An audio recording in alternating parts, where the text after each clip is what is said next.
Hello students, welcome to the class unit 7 properties of bulk matter. आज हम इसमें discuss करने वाले हैं hydrodynamics. Hydrodynamics means fluids in motion. क्योंकि इससे पहले जो हमने टॉपिक्स किए उसमें हमने ये माना था कि फ्लूइड जो है वो एट रेस्ट है, यानी कि वो मोशन में नहीं है, जैसे हमने प्रेशर का डिस्कस किया था। तो आज हम इसमें सबसे पहले जो टॉपिक डिस्कस करेंगे बेटा वो है विस्कोसिटी। तो सबसे पहले व्हाट इज विस्कोसिटी?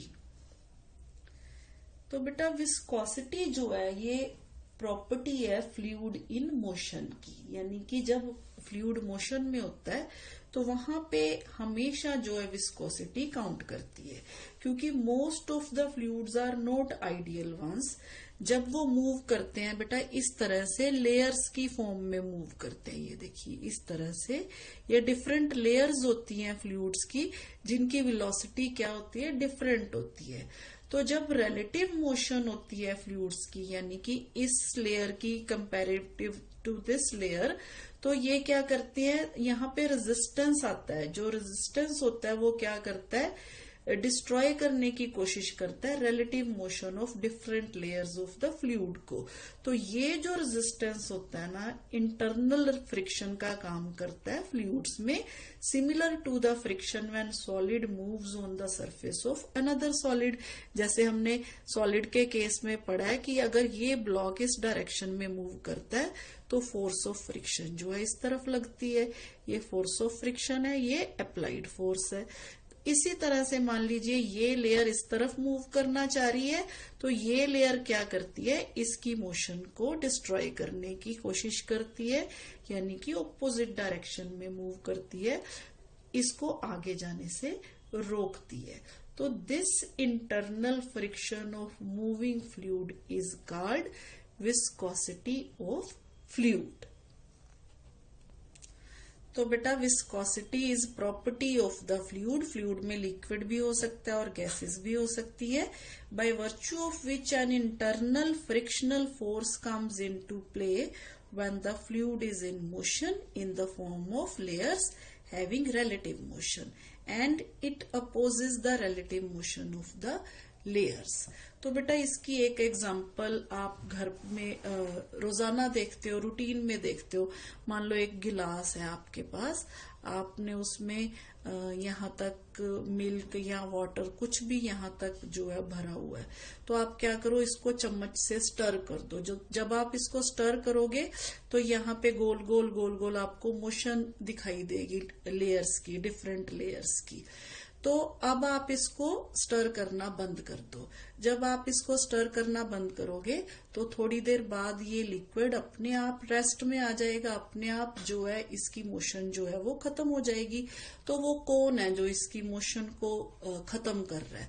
तो बेटा वो जो है वो विस्कोसिटी है जो इसकी मोशन को क्या कर रही है, खत्म कर रही है। इंटरनल फ्रिक्शन है जो इसकी मोशन को क्या कर रहा है, खत्म कर रहा है।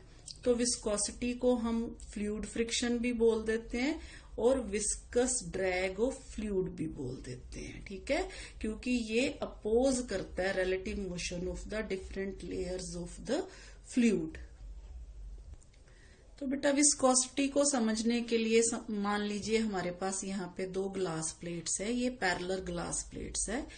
इन ग्लास प्लेट्स में मान लीजिए हमने ये जो नीचे वाली प्लेट है ना, इसको हमने फिक्स रखा हुआ है, ठीक है, और जो टॉप वाली प्लेट है उसको हम फोर्स अप्लाई करके इसको हम मूव कर सकते हैं कांस्टेंट वेलोसिटी के साथ relative to the fixed place. तो अब हम क्या करते हैं, इसमें इन दोनों पैरेलल प्लेट्स में पहले हम यहाँ कोई ऑयल फिल कर देते हैं, ठीक है। तो जैसे ही हम इस प्लेट को फोर्स लगाएंगे, ये जो प्लेट है v वेलोसिटी के साथ मूव होगा, तो ये जो लिक्विड है ना, यानी कि ये जो ऑयल है, इसकी जो ये लेयर्स हैं जो ग्लास प्लेट के साथ टच कर रही हैं, ये भी इसके साथ इसी वेलोसिटी में मूव होंगी। तो हम यहाँ थोड़ी सी फोर्स लगाएंगे तो ये जो प्लेट है ये आगे को जाएगी, ठीक है। तो अब इसी एक्सपेरिमेंट में मान लीजिए हम इस ऑयल को निकाल के इसकी जगह पे हनी रख देते हैं, क्योंकि हनी जो है उसकी डेंसिटी जो है ऑयल से ज्यादा होती है, ठीक है। ये मोर विस्कस होता है। तो इसको जब हम हनी फिल करेंगे ना तो हम देखेंगे हमें यहाँ थोड़ा जो फोर्स है वो ज्यादा लगानी पड़ रही है इसको हिलाने के लिए, ठीक है। तो इससे ये पता चलता है कि ऑयल में विस्कस फोर्स जो है कंपैरेटिव टू हनी कम है और हनी में जो विस्कस फोर्स है वो क्या है, ज्यादा है। तो हर एक लेयर क्या करती है बेटा, जो आगे मान लीजिए ये ऊपर वाली लेयर आगे जाने की कोशिश करती है तो ये नीचे वाली लेयर उसकी मोशन को डिस्ट्रॉय करने की कोशिश करती है, उसको पीछे को इक्वल विस्कस फोर्स लगाती है। मान लीजिए इस डायरेक्शन में हम फोर्स लगा रहे हैं, अप्लाइड फोर्स, तो विस्कस फोर्स जो है वो कहाँ लगेगी, इस डायरेक्शन में लगेगी, टेंडेंशियली ऑन द लिक्विड लेयर्स, ठीक है, जिस तरह से फोर्स ऑफ फ्रिक्शन होती है।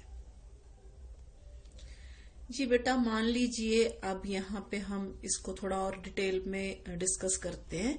मान लीजिए ए बी सी डी जो है किसी लिक्विड की पोजीशन है इन दो पैरेलल प्लेट्स में। तो हम क्या करते हैं, टेंडेंशियली फोर्स अप्लाई करते हैं इस लेयर पे, टॉप लेयर पे फोर्स अप्लाई करते हैं ताकि ये जो लिक्विड है ये इस डायरेक्शन में मूव कर जाए विद वेलोसिटी v। तो बेटा आफ्टर सम टाइम से डेल्टा टी, तो ये लिक्विड की पोजीशन यहाँ होगी ऐसे, यानी कि ए से पी और यहाँ से बी से यहाँ कहाँ शिफ्ट हो जाएगा क्यू, क्योंकि नीचे वाली प्लेट फिक्स है तो नीचे वाली जो पोजीशन है वो यहाँ रहेगी। अब अगर आपको याद हो बेटा तो इस तरह से जो फोर्स लगती है, इस तरह की जो जब हम पोजीशन चेंज होती है ऐसे, तो यहाँ पे कौन सी यहाँ पे लगती है बेटा, शेयर स्ट्रेन लगती है, ठीक है, ये हमने पढ़ा हुआ है। शेयर स्ट्रेन लगती है जो कि किसके बराबर होगी, यहाँ पे delta x divided by L, अगर ये एल दोनों पैरेलल लेयर्स के बीच में डिस्टेंस है, ठीक है। तो अब बेटा ये जो डिस्टेंस है ना डेल्टा एक्स, क्योंकि ये डेल्टा टी टाइम में v वेलोसिटी के साथ मूव कर रही है, तो यहाँ पे डेल्टा एक्स जो हो जाएगा वो हो जाएगा हमारे पास v इंटू डेल्टा टी के बराबर, ठीक है। और इसी तरह से ये लिक्विड जो है undergone a shear strain of, shear strain कितनी, shear strain which is equal to delta x by L, ठीक है। तो जैसे जैसे टाइम बीतेगा बेटा ये डेल्टा एक्स ये पॉइंट और आगे आगे आगे जाता जाएगा, ठीक है। As the time passes the shear strain in the flowing liquid increases continuously with time। तो यहाँ experimentally it is found that in a flowing fluid the stress is proportional to the rate of change of strain। stress means force per unit area, क्योंकि हम यहाँ पे shearing stress लगा रहे हैं, तो shearing stress क्या होगा, shearing stress जिसको हम बोलेंगे is equal to force per unit area। तो अगर हम यहाँ पे देखेंगे तो बेटा यहाँ पे shearing जो स्ट्रेस है, यहाँ पे हमारे पास स्ट्रेस इज प्रोपोर्शनल टू हमारे पास जो rate of change of strain, ठीक है, rate of change of strain के बराबर है, ठीक है।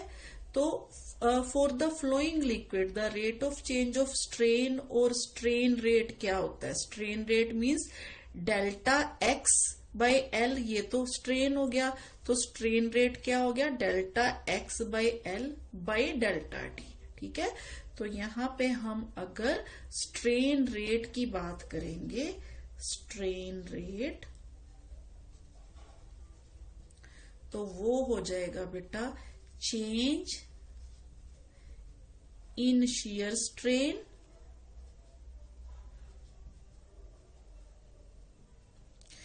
डिवाइडेड बाय टाइम इंटरवल, ठीक है। तो यहां से फिर स्ट्रेन रेट किसके बराबर आ गया, strain rate is equal to delta x by l by delta T.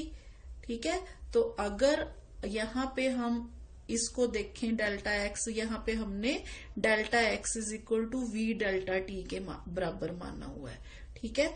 तो यहाँ पे हमारे पास फिर इक्वेशन ये बन जाएगी v बाय एल के बराबर बन जाएगी। यहाँ सीधा सीधा यहाँ से delta x bye delta T किसके बराबर है, v के बराबर है। तो यहाँ पे v बाय एल आ गया, यहाँ पे v बाय एल आ गया, ठीक है। तो ये आ गया बेटा हमारे पास rate of change of strain और स्ट्रेन रेट। इसी तरह से शेयरिंग स्ट्रेस जो है हमारे पास ये रहा। तो अब कोफिशिएंट ऑफ विस्कोसिटी ईटा जो होती है ना लिक्विड के लिए, वो होती है ratio of shearing stress to the strain rate, ठीक है। तो बेटा coefficient of viscosity eta for a liquid, eta is equal to shearing stress by strain rate. अब शेयरिंग स्ट्रेस क्या है हमारे पास, ये रही F बाय ए, और स्ट्रेन रेट क्या है हमारे पास, ये रहा V बाय एल। तो यहां से हमारे पास आ गया F L bye V A, ये आ गई बेटा हमारे पास ईटा की वैल्यू। अब अगर बेटा हम मान लें कि dv is the different in velocity of to layers of moving liquid distance dx apart, मान लीजिए दो लेयर्स हैं यहाँ पे, ये इस तरह से लेयर्स हैं, उनका डिस्टेंस जो है वो dx है, और जो वेलोसिटी है जो उनमें वो क्या है डिफरेंस जो है, मान लीजिए ये देखिए ये लेयर्स है मान लीजिए, ठीक है। अब ये ऊपर वाली लेयर जो है ग्लास के साथ मूव हो रही है, इसकी वेलोसिटी ज्यादा होगी, इसके नीचे वाले की वेलोसिटी कम होगी, इसके नीचे वाले की वेलोसिटी और कम होगी, क्योंकि बॉटम जो है वो एट रेस्ट पे है। इसलिए जैसे जैसे हम ऊपर मूव करेंगे ना तो वेलोसिटी बढ़ती जाएगी। तो मान लीजिए इसकी वेलोसिटी जो है इससे ज्यादा है, कितनी ज्यादा है, dv, यानी कि डिफरेंस जो है वेलोसिटी में कितना है, dv है, ठीक है। और यहाँ इन दोनों लेयर्स में डिस्टेंस कितना है, मान लीजिए dx है। तो हम यहाँ कहेंगे if dv is the difference, now if dv is the difference in velocities of two layers, ठीक है, of moving liquid, क्योंकि लिक्विड मूव कर रहा है, dx distance apart, ds distance apart, then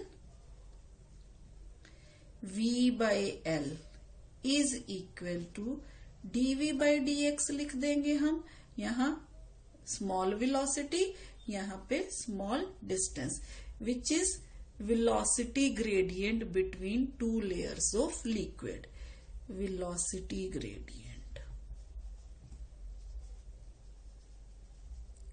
ठीक है। इसको बोलते हैं वेलोसिटी ग्रेडियंट, यानी कि डिस्टेंस के साथ साथ वेलोसिटी कैसे चेंज होती है, ठीक है। अब यहां से बेटा अब हमारे पास जो ईटा की वैल्यू है वो आ गई यहाँ पे F L divided by V A, ठीक है।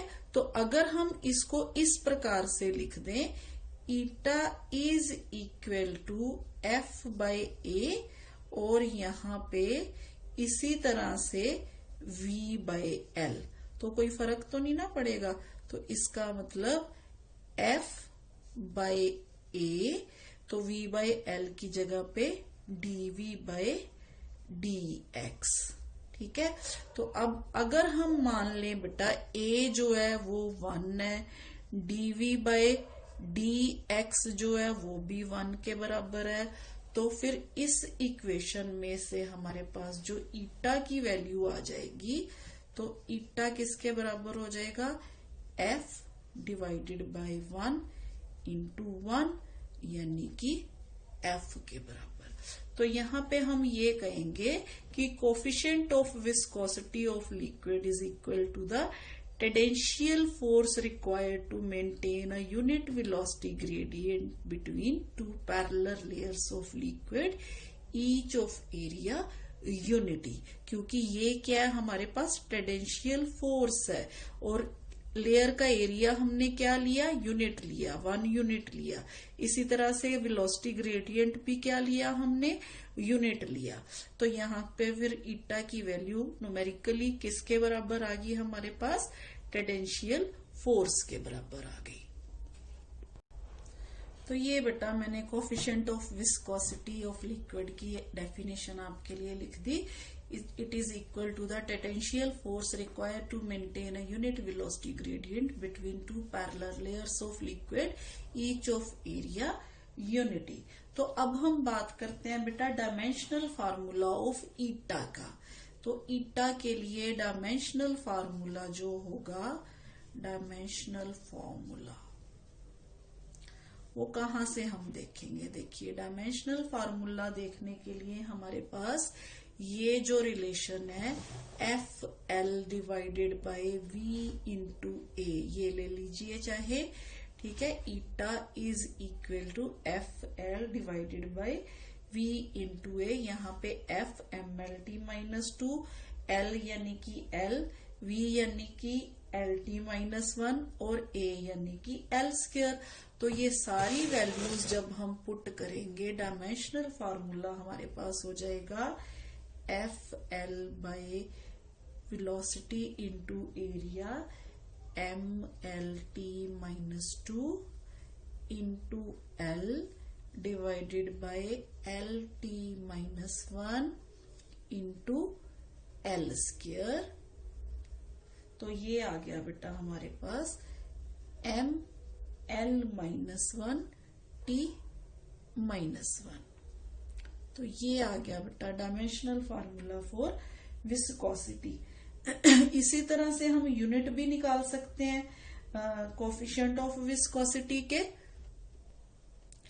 तो बेटा यूनिट निकालने के लिए ईटा के ये फॉर्मूला यूज करते हैं हम। यहाँ पे हमारे पास फोर्स मीन्स 1 न्यूटन मान लेते हैं हम, यहाँ पे न्यूटन, ठीक है। Area means 1 metre square into यहाँ पे 1 मीटर पर सेकेंड डिवाइडेड बाय मीटर। तो ये लिखने का मेरा क्या मकसद है बेटा, यूनिट बनाने के लिए हमें यूनिट जो होते हैं वो होते हैं बेटा, इसको हम बोलते हैं पॉइजली, ठीक है। पी एल से लिखते हैं इसको, इसके स्पेलिंग है POISEUILLE।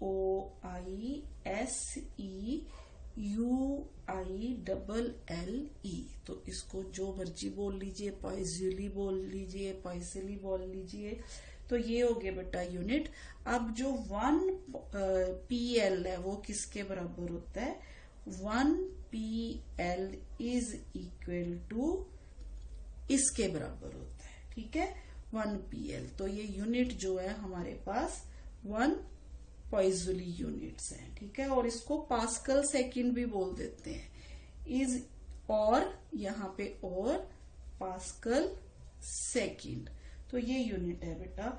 तो coefficient of viscosity of liquid is said to be 1 poiseuille और 1 pascal second if 1 newton tangential force is required to maintain the velocity gradient of 1 meter per second per meter between two parallel plates, जिनका area जो है हर एक plate का क्या है 1 square metre के बराबर है, ठीक है। तो ये होगी बेटा डेफिनेशन कोफिशिएंट ऑफ विस्कोसिटी के यूनिट की। तो बेटा ये होगी आपके पास डेफिनेशन कोफिशिएंट ऑफ वेलोसिटी के यूनिट की। तो इसी तरह से बेटा अगर हम 1 पॉइजली को CGS में लिखना चाहें तो ये हमारे पास सॉल्व करके 1 पॉइजली इज इक्वल टू 1 न्यूटन पर मीटर स्क्वायर सेकेंड। तो न्यूटन की जगह 10⁵ डाइन, मीटर की जगह पे 100 सेंटीमीटर और सेकंड एज इट इज।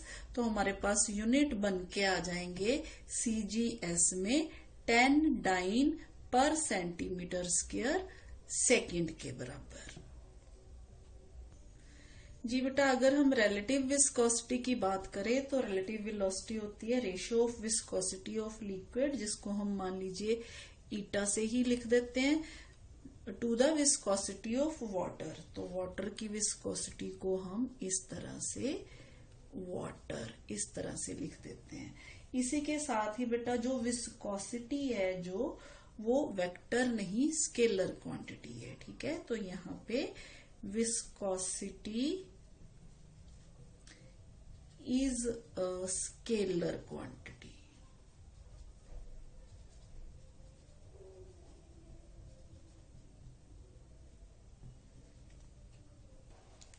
यहाँ पे बेटा ये देखना पड़ेगा कि जो विस्कोसिटी लिक्विड की होती है वो डिक्रीज होती है with the increase in temperature.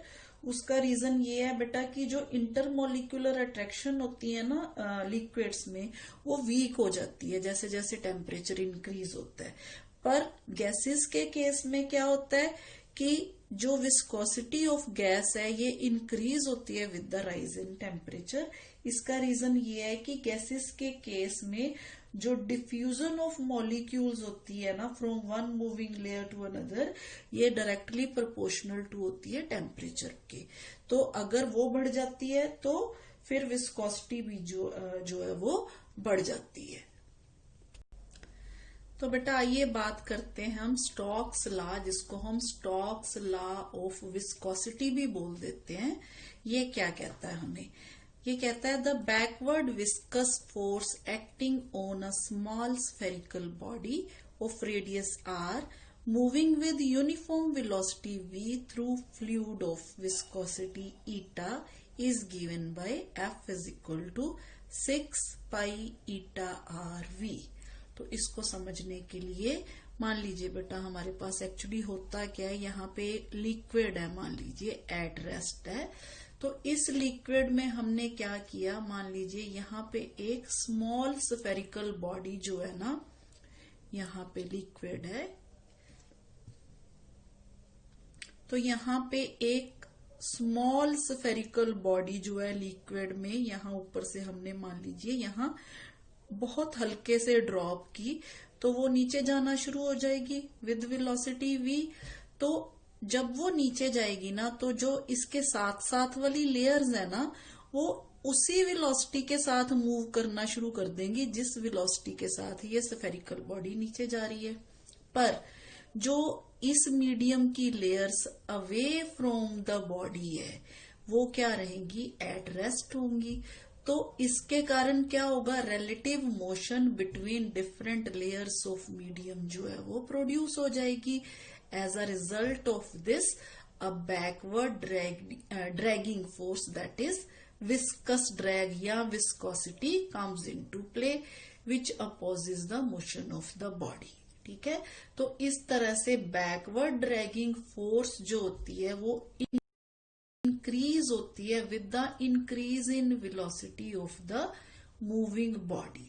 तो स्टोक ने ये फाइंड आउट किया कि जो विस्कस ड्रैगिंग फोर्स है, जो ड्रैगिंग फोर्स है F acting on a small spherical body of radius r, वो किसके बराबर है, 6 पाई ईटा RV के बराबर है। इसको हम कहते हैं स्टोक्स लॉ ऑफ विस्कोसिटी। ठीक है, तो इसको डिराइव करने के लिए हम हेल्प लेते हैं डायमेंशंस की। डायमेंशनल फार्मूला यूज करके हम इसको डिराइव कर सकते हैं। तो यहाँ हमने देखा बेटा ये फोर्स है किस किस पे डिपेंड कर रही है, एक तो ईटा पे डिपेंड कर रही है, एक वेलोसिटी पे डिपेंड कर रही है, और एक radius of the spherical body पे डिपेंड कर रही है। तो अगर हम प्रोपोर्शनैलिटी हटा देते हैं यहाँ से, तो यहाँ पे हम एक कांस्टेंट k लिख लेते हैं। तो अब हम यहाँ पे लगाएंगे डायमेंशनल फार्मूला। तो डायमेंशनल फार्मूला क्या कहता है, इस तरफ की जो इक्वेशन है यानी कि फोर्स है, उसका डायमेंशनल फार्मूला जो है वो होता है MLT -2, क्योंकि फोर्स का डायमेंशनल फॉर्मूला हमें पता है। अब हम आ जाते हैं इस तरफ ये तो कांस्टेंट है। अब ईटा का डायमेंशनल फार्मूला क्या है हमारे पास, अभी हमने किया ML-1 T-1, तो इसकी पावर आ गई हमारे पास a के बराबर। अब v यानी कि वेलोसिटी का डायमेंशनल फार्मूला LT-1, तो इसकी पावर आ गई हमारे पास b। इसी तरह से आर यानी कि रेडियस को हम किस में मेजर करते हैं, लेंथ में मेजर करते हैं। तो यहाँ पे हमारे पास आ गया बेटा एल। तो एल का डायमेंशनल फॉर्मूला जो हम लेंगे, इसकी पावर लेंगे हम सी के बराबर लेंगे। ठीक है, तो इसको मैं रब कर देती हूँ। तो बस बेटा अब हमारे पास यहाँ पे हम m की पावर से इकट्ठी कर लेते हैं। कितनी है, सिर्फ a। तो m की पावर आ गया यहाँ पे a। अब l की पावर देख लेते हैं, -a, यहाँ पे -a, यहाँ पे कितनी आ जाएगी बेटा, इसी तरह से b भी है। ठीक है, l की पावर यहाँ पे +b और यहाँ पे कितनी है, +c। इसी तरह से t की पावर यहाँ पे -a, यहाँ पे t की पावर -b और यहाँ पे t है ही नहीं। तो बस अब हमने क्या करना है, पावर्स, यहाँ m की पावर a है, यहाँ m की पावर कितनी है हमारे पास 1, यहाँ l की पावर इतनी है, यहाँ l की पावर कितनी है 1, यहाँ t की पावर -a -b है, यहाँ t की पावर कितनी है -2। तो इनसे हमने इक्वेशन बना लेनी है। तो सबसे पहले तो बेटा a = 1 आ गया, सिंपल। यहाँ से हमारे पास पावर ऑफ m a है, तो a = 1 आ गया, ये तो सिंपल हो गया। ठीक है, अब पावर ऑफ l कितनी है, देखिए -a + b + 1। तो अब यहाँ a तो जो है हमने फाइंड आउट कर ली। तो l के लिए हमारे पास 4l, l के लिए हमारे पास आ गया -a + b + c which is equal to, यहाँ पे कितना है 1, = 1 के बराबर। तो यहाँ a की वैल्यू 1 पुट कर देते हैं और -1 + b + c = 1 और यहाँ से हमारे पास आ गया b + c = 2। इसी तरह से अब 4t, t के लिए पावर देख लेते हैं, इस तरफ -2 है और इस तरफ है -a - b, यानी कि t के लिए हमारे पास आ गया -a - b = -2।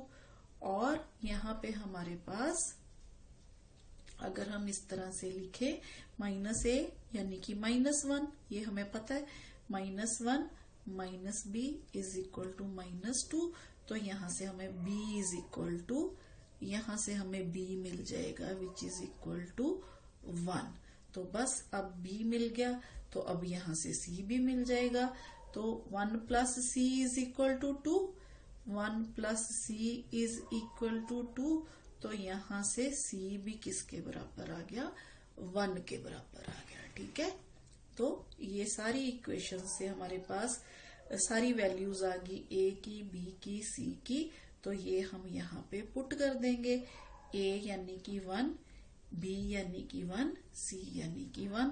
तो यहाँ से हमारे पास जो फोर्स है वो किसके प्रोपोर्शनल आ गई बेटा, F = यहाँ हमारे पास आ गया K 𝜼 R V। ठीक है, तो अब जो हमारे पास कांस्टेंट है उसको अगर हम देखें तो वो किसके बराबर आ जाएगा, 6 पाई के बराबर आ जाएगा, 6 पाई के बराबर आ जाएगा। तो ये इक्वेशन जो हमने प्रूव कर दी, स्टोक्स लॉ जो है हमने प्रूव कर दिया। That is F = 6 pi 𝜼 RV which is experimentally जो हमने इसको 6 पाई की वैल्यू जो है k की फाइंड आउट करके इसमें पुट कर दिया। तो ये आ गई हमारे पास वैल्यू। अब इम्पोर्टेंस क्या है बेटा स्टोक्स लॉ की। स्टोक्स लॉ जो है वो कहाँ यूज होता है, ये law accounts the formation of clouds. ठीक है, why the speed of rain drop is less than that of a body falling freely with the constant velocity from the height of clouds. This law helps a man coming down with the help of a parachute. यहाँ पे हमारे पास Stokes law जो है वो काम आता है। जी बेटा, इसी तरह से बात करते हैं एक और फॉर्मूला, पॉइसविली फॉर्मूला। जो पॉइसली है उसने स्टडी किया बेटा rate of flow of liquid through horizontal capillary tube, जिसका लेंथ मान लीजिए L है, रेडियस R है, और जो लिक्विड है उसकी विस्कोसिटी यानी कि कोफिशिएंट ऑफ विस्कोसिटी है मान लीजिए ईटा है, और दोनों एंड्स पे जो प्रेशर डिफरेंस है वो मान लीजिए P है। तो जब उसने स्टडी किया तो उसने कंक्लूड किया कि जो वॉल्यूम V है ना लिक्विड का flowing per second through a capillary tube varies as directly proportional to pressure difference और डायरेक्टली प्रोपोर्शनल टू रेडियस की पावर 4, इसी तरह से इनवर्सली प्रोपोर्शनल टू लेंथ और inversely proportional to coefficient of viscosity of the liquid. तो इन सब को कंबाइन करके हमारे पास जो फॉर्मूला बना वो ये बना PR⁴